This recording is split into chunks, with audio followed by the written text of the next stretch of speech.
Lair of the White Worm is a movie from 1988 about an archaeologist who uncovers a skull of what appears to be a giant snake, which may be tied into a local pagan legend about the Dampton worm. It turns out the legend is real. There's a weird woman who lives nearby who turns out to be a priestess of the snake god. And she's feeding it people from the village, so they have to stop her. And Hugh Grant is the descendant of the person who supposedly killed the worm, which is the giant snake, in the legend that's popular around the town. A policeman is bitten by a small snake, so he goes to Sylvia's house. Her motif is sexy saxophone music. And the first time is when she's sucking the poison out of his ankle, which caught me by surprise. I was not expecting the way that played out at all. Yeah, it's the first instance of a really goofy tonal shift that comes out of nowhere and is a perfect demonstration of the humor of this movie.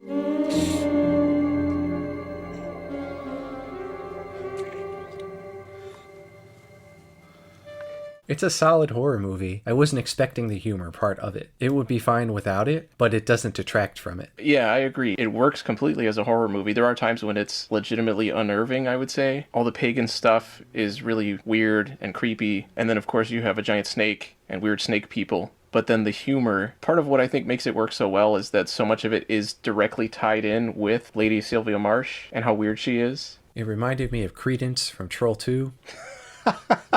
I hadn't thought about that, but I could see it. Those two characters definitely fall in the same vein. Yeah, they're both pretty hot, and they're both weird and creepy at the same time.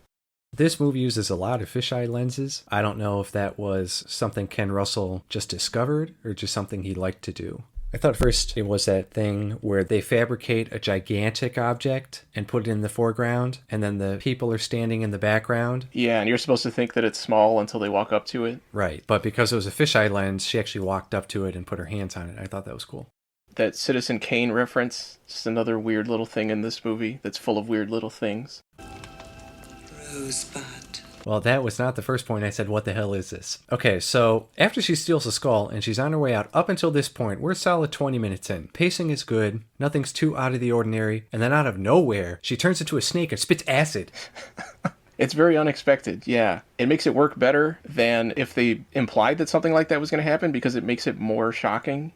So the first real acid trip comes when Eve touches the acid on the crucifix, and I didn't really know what to think. It was something. This is a movie that throws weird things at you every few minutes that, even based on everything that you've seen up to that point, is unexpected and sometimes over the top. It's very impactful. And it makes it scarier in a way. So surreal, I guess. There were parts of this that definitely felt like an art film, but it worked in the context of this movie. Yeah.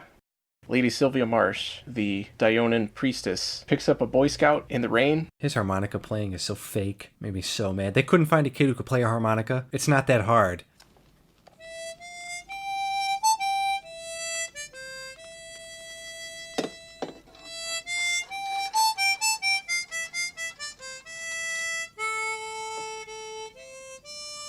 Takes them to her house. And then you're talking about how the next shot, they're just both undressed. Both undressed and playing snakes and ladders.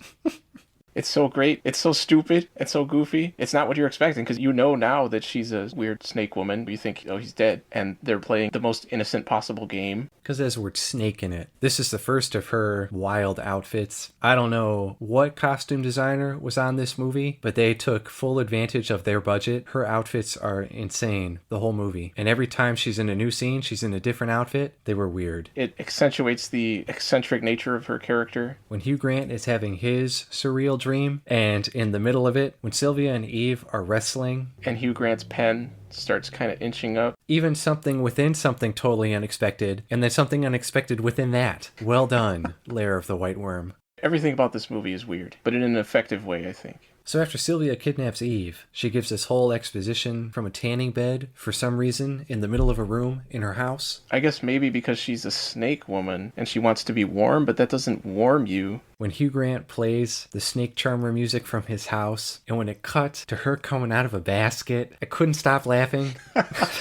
Of course, in real life, music doesn't do anything to snakes, but this movie, even as late as 1988, perpetuates the idea of snakes being charmed by music.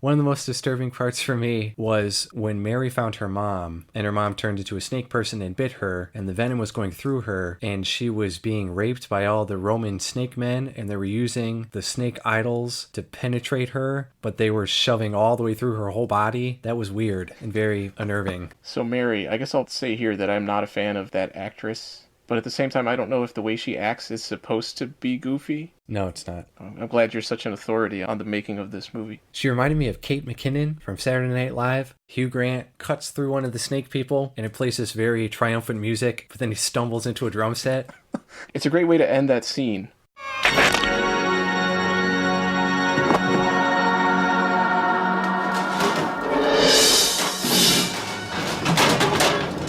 And then right after that, it was a really cool effect. For all the really shitty effects in this movie, there were one or two that popped out as being awesome, and one of them was the woman on the floor, cut in half, and both halves were writhing on the ground. I like the way the snake people move. I think part of what makes it good is the way they move. How so? That scene where she's being mesmerized by the music and she's walking outside and she's doing that weird dance when the policeman who's been snakified is being entranced by the bagpipes, and he's kind of moving the same way. And then it's kind of the same with the woman that's on the ground that's cut in half. I'm surprised you're not saying nothing but bad things about this movie. I thought you were going to say it was dumb. No, I like this one. Do I sound like I didn't like this movie? It's just not what I expected. I like how you think you know what I'm going to like and not like.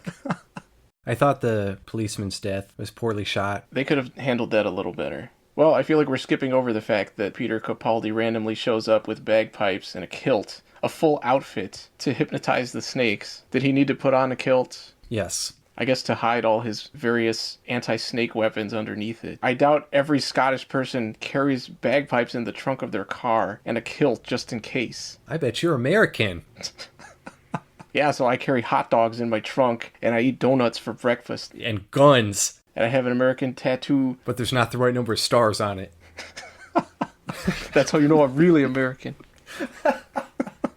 Capaldi shows up with the bagpipes. He pulls a mongoose out of nowhere. But then he pulls out a freaking hand grenade out of nowhere. I thought it was really funny when he was going around the house playing the bagpipes to try and find out where Sylvia was, and she didn't get lured out. So he stopped and was trying to proceed with the next part of his plan. But then she attacked him anyway, and it does this really dramatic thing where she pulls out her earplugs.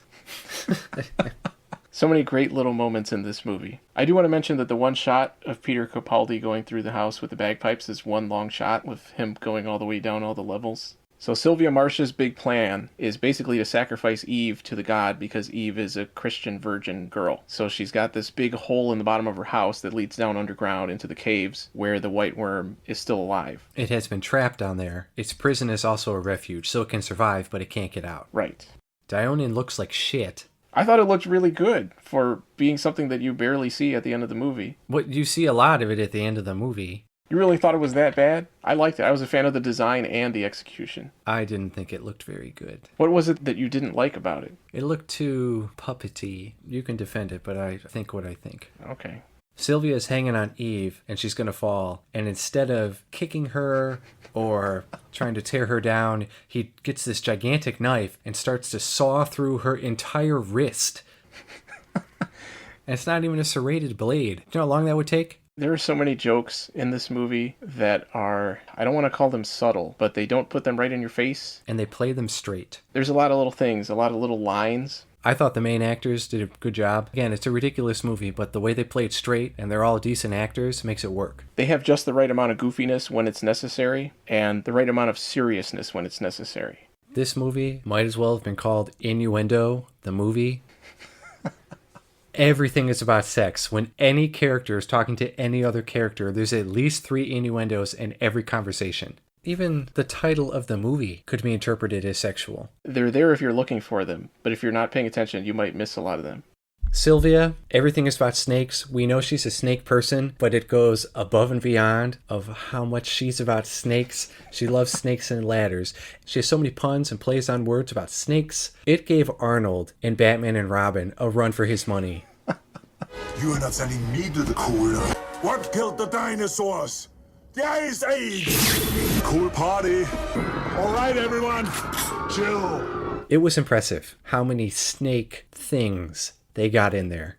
The white worm in the movie comes from the legend of the Dampton worm, which in real life is based on the legend of the Lambton worm. The actual legend is a lot cooler than the condensed version that we get in the song in the movie, but it's cool that it's based on a real idea. I like that they wrote that song for the movie. The lyrics work impressively well. And I can now say I have successfully heard somebody rhyme the word booze with the word cows.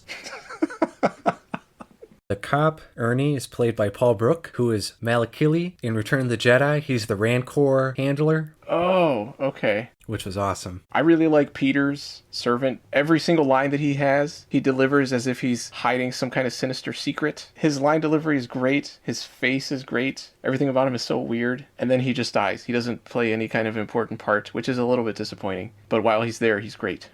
And the end, typical 80s movie horror ending where, oh, we got the antidotes mixed up, so you're going to turn into a snake. Straight out of Goosebumps. That ending goes on too long. It goes on for 2 or 3 minutes, and you already know what's going to happen, but it keeps going. It was way better than I thought. I went in with really low expectations. Why did you go in with low expectations? From the synopsis and the year, I just assumed it was going to be another dumb, cheesy 80s horror movie, but it turned out to be something really legitimate and well made. And definitely very unique. This movie does not have a good reputation in general. People seem to think that it's garbage. I think they either want something that's more of a straight horror movie without all the comedic stuff, or they want something that's more artsy without the horror stuff. But I feel like it works perfectly. Or they're expecting something really dumb and cheesy.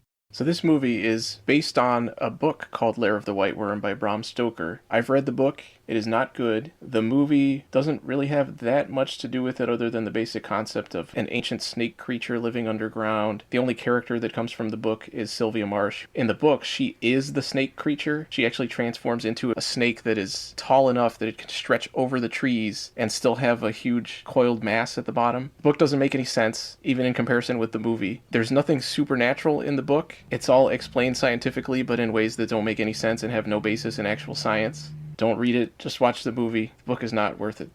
So Lair of the White Worm, I highly recommend it if you have a sense of humor about your horror. It's not dumb. Don't expect it to be stupid and laugh because nothing makes sense. Even the jokes themselves are intelligent. Raise your expectations a little bit.